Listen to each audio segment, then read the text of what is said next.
કેશોદના ફાગડી ગામે ધાર્મિક સ્થાનમાં સાધુઓ બન્યા શોખીન. તોરણીયા આશ્રમમાં મહંતને મારકૂટ અને ધમકી આપવાનો મામલો.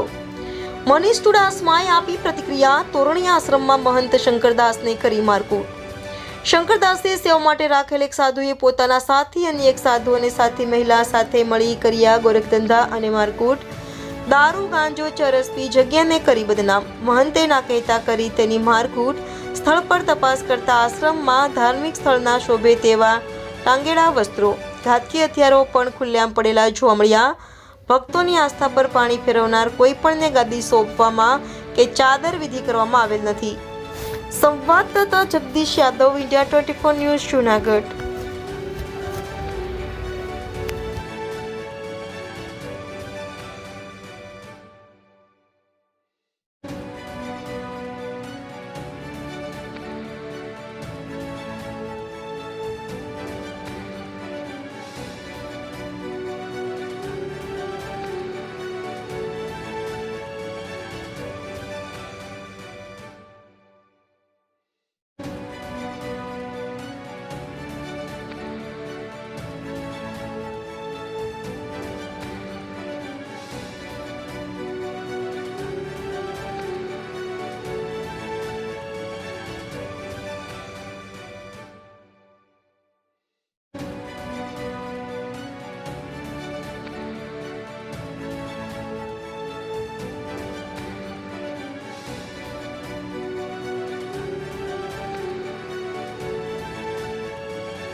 મારું નામ મનીષભાઈ ચુડાસમા. આપણે કેશોદની અંદર ફાગડી રોડ ઉપર તોરણિયા હનુમાનજી દાદાનું મંદિર આવેલું છે.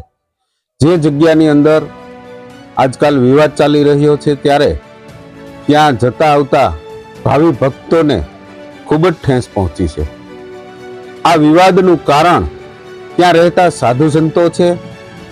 તો આ સાધુ સંતોના પાછળ જે કાંઈ કૃત્યો કરતા એ લોકો, પડદા પાછળની વાત, તો એ લોકો જે કાંઈ કૃત્યો કરતા એમને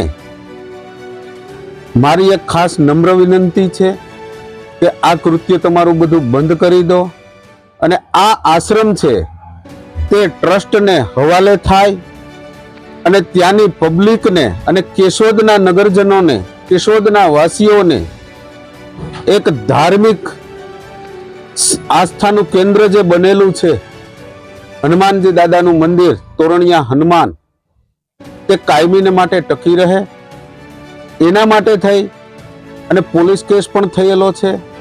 તો મારી નમ્ર વિનંતી અને અપીલ પણ છે કે તાત્કાલિક ધોરણે આ બાબતે કેશોદ પોલીસ કાર્યવાહી કરી અને આ મંદિર છે તે એમના ટ્રસ્ટીઓને સોંપી દેવામાં આવે અને ટ્રસ્ટીઓ પોતે કોઈ સારા એવા સેવાકીય, જે સારામાં સારી સેવા કરી શકે એવા કોઈ સાધુની નિમણૂક કરે. બસ આવી મારી નમ્ર વિનંતી છે, નિવેદન છે. જય હનુમાનજી મહારાજ.